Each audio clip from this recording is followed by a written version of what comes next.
Be proud. You all have done good work in keeping this fleet together. It's been a long 5 years, but we are all still alive, and our ships are still afloat. In the years to come, there will be more storms, more enemies, and more traitors. But stay strong, for we will make it through this. Now I have heard rumors in the wind about my methods being far too harsh, and fears about a loss of all freedom. But like with the message from the Enclave, it is all lies. Let me tell you the truth. My methods are what is necessary to keep this fleet going, and any freedoms you think you have lost, you must ask yourself, were you even free to begin with? To be free, you must be strong, strong enough to survive on your own, strong enough to throw off any chain. So I, as you, are you strong when you were 5 years ago? And this loss of freedom you feel, is it simply you coming to the realization that you were never truly free before? Freedom starts with strength, and all you are becoming strong. Rosen's speech to the survivors' fleet. Year 5 of the new era. The cold air caressed my body, and I could feel a sharp pain from where I was pierced through. It was strange. I knew I fell and hit the water, yet I was still moving fast through the air, but not falling. One other thing was that I was on something, on some pony. I opened my eyes slowly. Oh fuck, I was flying. Celestia above, what's going on? I was moving through the air, but I had no wings to do so, and in my panic I wrapped my hooves around the pony under me. Only the pony was not there. Be still, young one. We do not wish you harm. A voice came from inside my own head. None of this made sense. Was my faith being tested? Saint Rosen saw coming of pony's fall. I held on tighter. Her might saving us from the end of all. Little one, please calm down. A form shimmered beneath me, and the form of a large blue pony appeared in the moonlight. 2 massive wings gently flapped in the air. The mane was unreal, like it was not made of hair but of magic, with a mix of light and dark blue wavering like water. Poking out of its head was a horn. Young one, you must be careful or you might have opened your wound. Her voice sounded like nothing I'd heard before. It was beautiful like Victoria, but not like Victoria at all. Goddess. I buried my face into her mane. Goddess Luna, you've returned! This was too good to be true, but here she was, and I was riding on her back. Young filly, what is your name? Star Charter, Goddess. Your loyal servant. The wind shifted, and I could feel her turn in a new direction. I am sorry, little Star Charter. We are not Luna. We was Prism Paint. The princesses have long ago died. Just like... I'm sorry. But there be no alicorns other than the goddesses. And what princesses? My goddess? Luna shook her head. The princesses are Celestia and Luna. You know their name, then you must know their story? I didn't know this, but this was Luna. She must be testing me about how I paid attention to the sermons. Celestia and Luna created the land of Equestria for the faithful, and drove out all the heathens. Celestia controlled the sun, and Luna controlled the moon. After Equestria fell, you and Celestia waited for us from the heavens after. The reward of faith and devotion with your love and light. That is not right.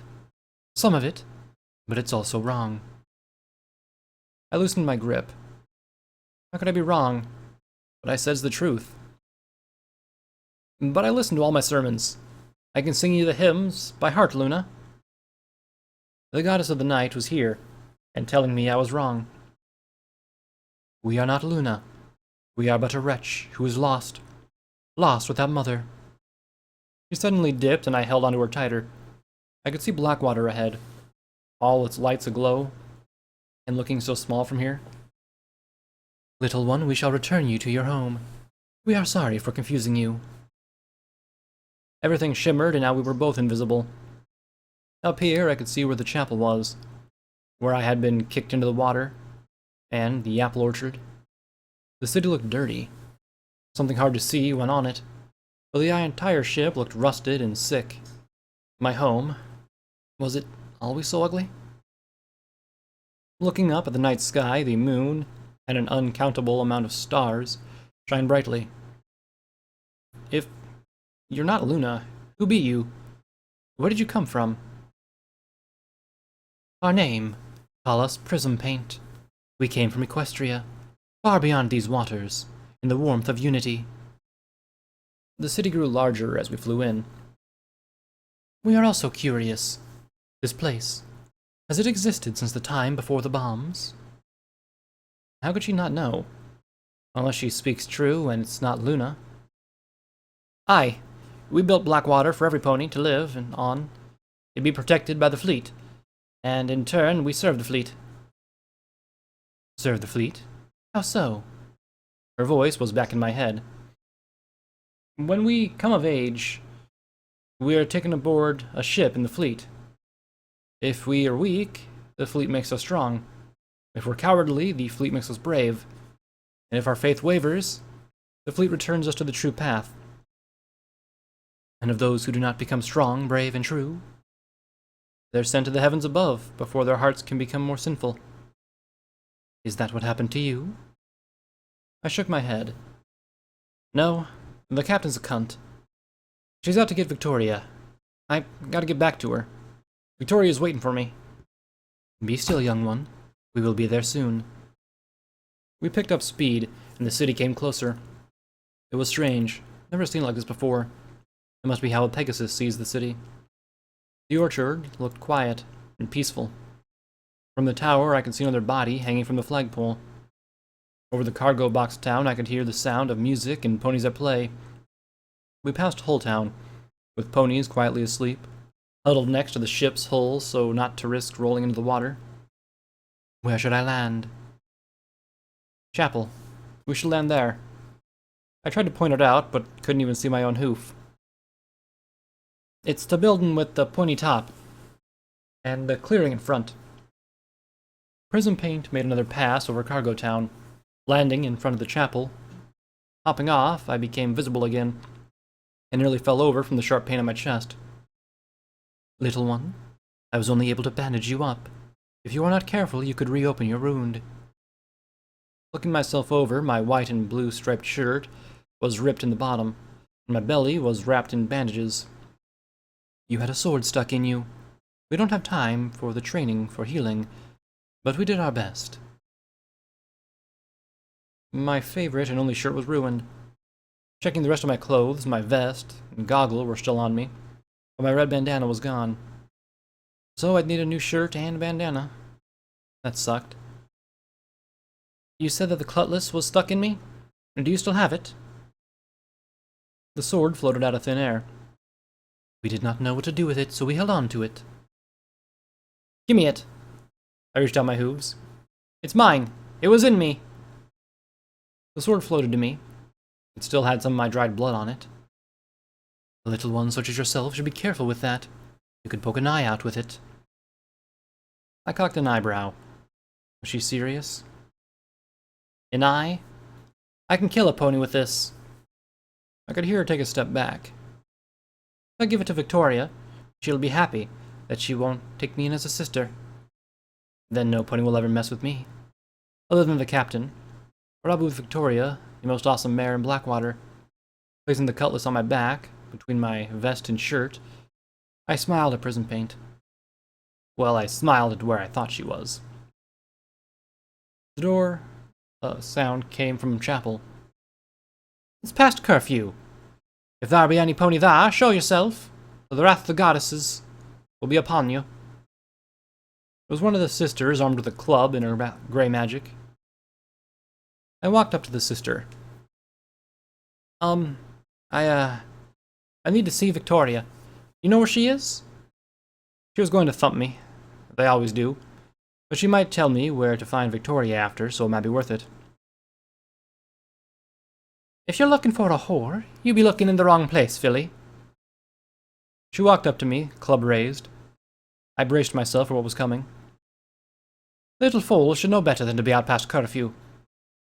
The club came down and nothing hit me. The club was wrapped in a vibrant blue magic, and the sister's face had a sheer look of shock on it. Prism Paint had revealed herself, wings stretched out wide.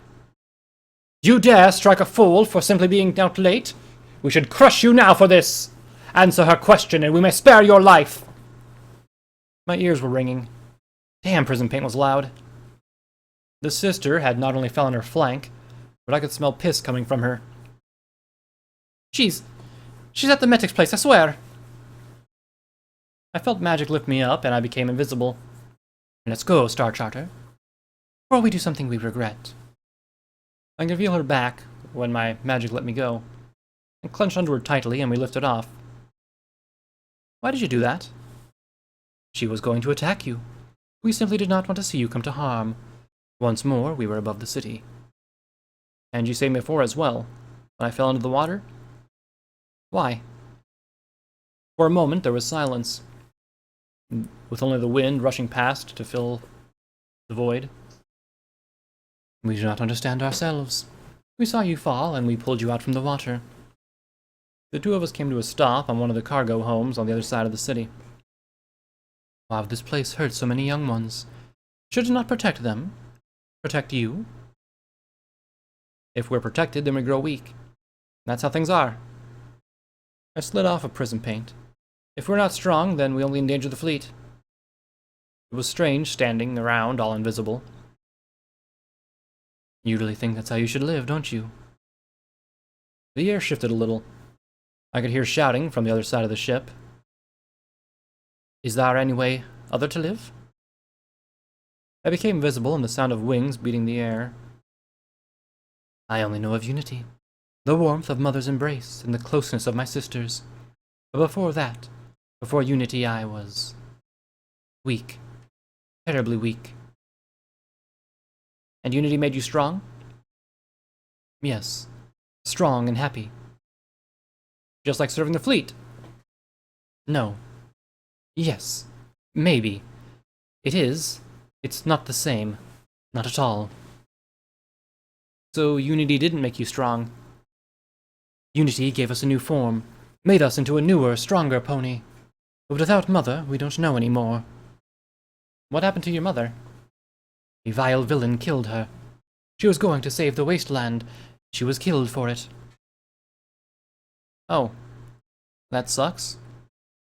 Well, you want to know how to live without a mother? I can show you. I'm strong and a survivor.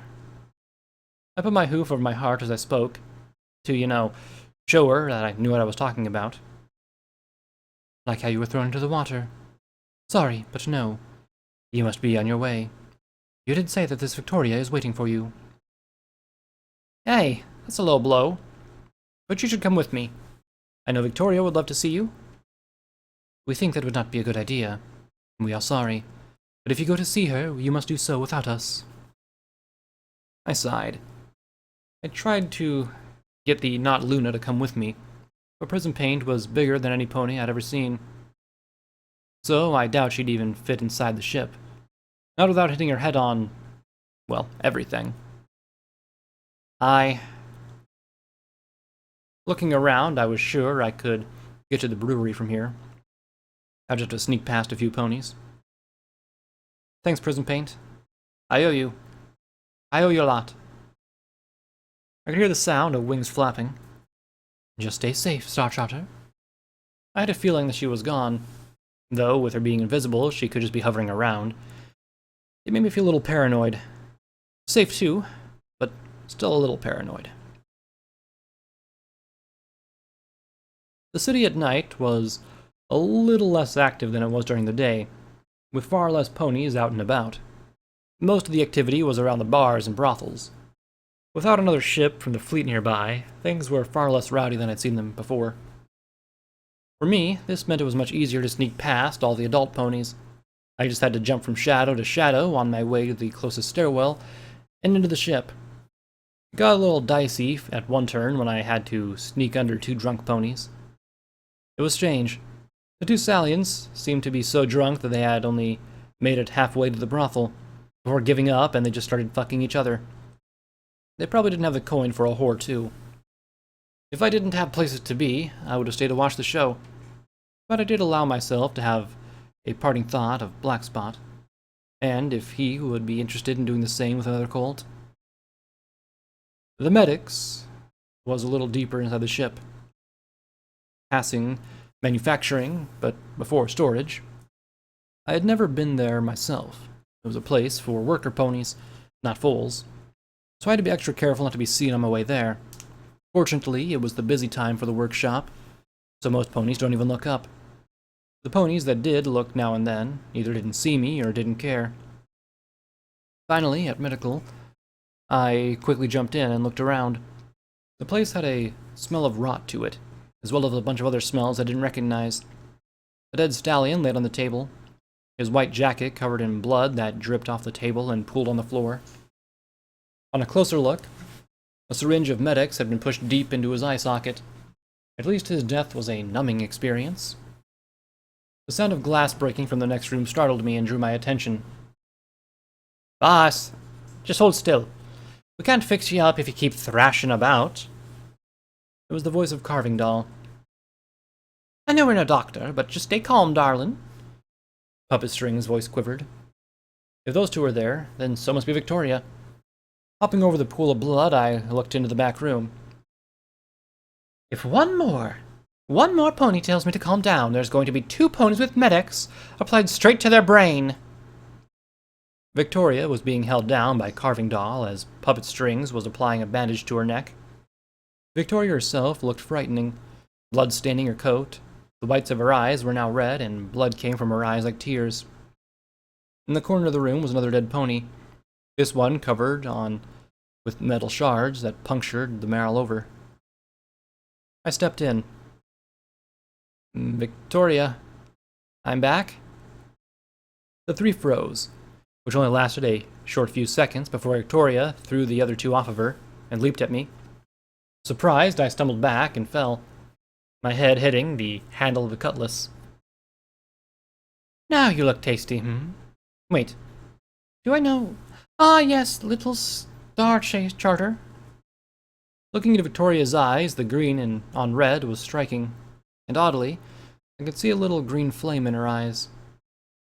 Our stare was broken when a teardrop of blood fell from her eye to my own. "So you're alive. That's good. How?" She got off from the top of me and pulled the cutlass from my back. "Interesting. Wait. Can I tell her about the Not Luna? What would happen if I did?" "From the beginning." Her voice was stern and cold.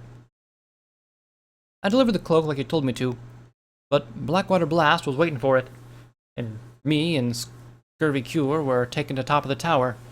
Salty Biscuit and 2 others around my age were up there as well. You see, Salty had turned traitor on us.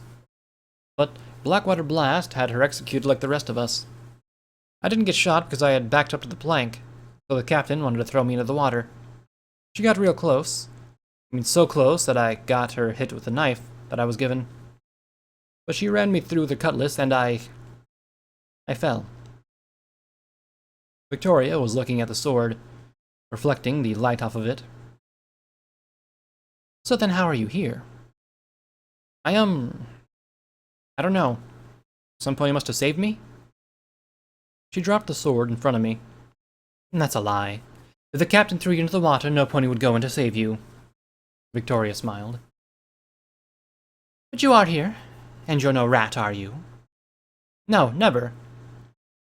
"And you have that cunt's sword. Not something she would let any pony touch." She eyed me. "Not unless they were the ones being touched by it, with a sharp end." Victoria turned back to the other 2. Puppet Strings and Carving Doll looked nervous, still holding medical supplies. "Let's go. We've got a new sister to bring into the gang." "Let's get moving." And don't forget to take what you can. I have a feeling we'll need it. The two relaxed, letting out a long sigh, before making their way out and grabbing what they could, shoving the medical contents into their bags. I stepped out of their way, both of them eyeing me with a strange look. Me and Victoria were next to leave the room. She placed the cutlass onto my back. Victoria? She glanced back at me. Speak. What happened? Why did you need to see the doctor? That. She took a deep breath. It was that damn sniper the captain got hunting her. Grazed my neck with a shot. A real close call. The doctor tried to finish the job, nearly cut my throat open, but he was too slow. It was unreal for me that someone could harm Victoria. But she was the strongest, so I didn't worry. Following her, we went deeper into the city's insides.